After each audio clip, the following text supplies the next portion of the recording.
বিএনপির ভারপ্রাপ্ত চেয়ারম্যান তারেক রহমানকে নিয়ে Tarique Rahman politics and policy এই বইটির মোড়ক উন্মোচন ও আলোচনা সভা চলছে বনানীর শেরাটন হোটেলে। এখানে যোগ দিয়েছেন দলটির স্থায়ী কমিটির সদস্য আমির খসরু মাহমুদ চৌধুরী এবং খন্দকার মোশাররফ হোসেন। আমরা সরাসরি চলে যাচ্ছি সেখানে।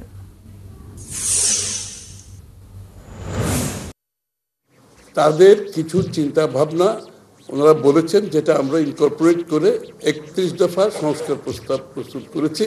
এটা হাসিনা যাওয়ার আরো 1-1.5 বছর আগের কথা বলছি আমি।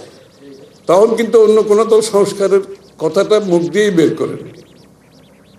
অনেকে আবার আন্দোলনে ছিল, আবার ছিল না। আমি তার এর থেকে বেশি বলার দরকার নেই।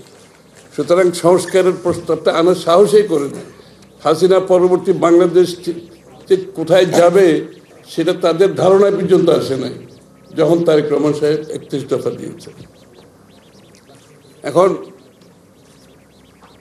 উনি যে গণতন্ত্রকে প্রাতিষ্ঠানিক রূপ দেওয়ার জন্য কিছু ওনার ভাবনা, তার মধ্যে একটা হচ্ছে ইনক্লুসিভ পলিটিক্স, অর্থাৎ অন্তর্ভুক্তিমূলক একটি রাজনীতি উনি করতে চাচ্ছেন বাংলাদেশে, যাতে সকলের জন্য একটা স্পেস থাকে।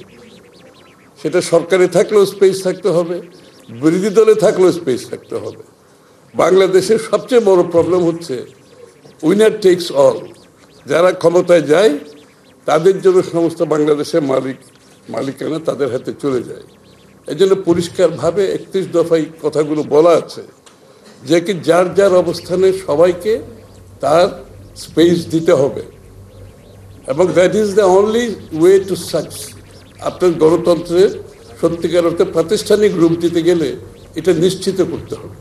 এবং এটার জন্য আমরা অনেকেই বিস্মিত হয়েছি যে শেখ হাসিনা থাকাকালীন সময়ে প্রায় 1-1.5 বছর 2 বছর আগে উনি একটি জাতীয় সরকারের মাধ্যমে আমাদের সাথে যারা রাস্তায় যুগপৎ আন্দোলনে ছিল সকলকে নিয়ে একটি সরকারের কথা বলেছেন। আমরা বিস্মিত হয়েছি। অনেকে ভাবছে এটা কোন ধরনের কথা উনি বললেন। সেটা হাসিনা যাওয়ার 1-1.5 বছর আগের কথা। এই যে ওনার গণতন্ত্রকে প্রাতিষ্ঠানিক রূপ দিতে গেলে উনি ভাবছেন যে আমাদের যত বেশি ঐক্যমত আমরা করতে পারবো দেশের মধ্যে, আমাদের আইডিয়াসগুলো যত বেশি জনগণের কাছে গ্রহণযোগ্য হয়, রাজনৈতিক দলগুলোর মধ্যে গ্রহণযোগ্য হয়, তার কারণে উনি 1-1.5 বছর আগে হাসিনা থাকাকালীন সময়ে উনি জাতীয় সরকারের মাধ্যমে 31 দফা বাস্তবায়নের কথা বলেছেন। আমরা সবাই মিলে যে 31 দফা সংস্কারের প্রস্তাব করেছি।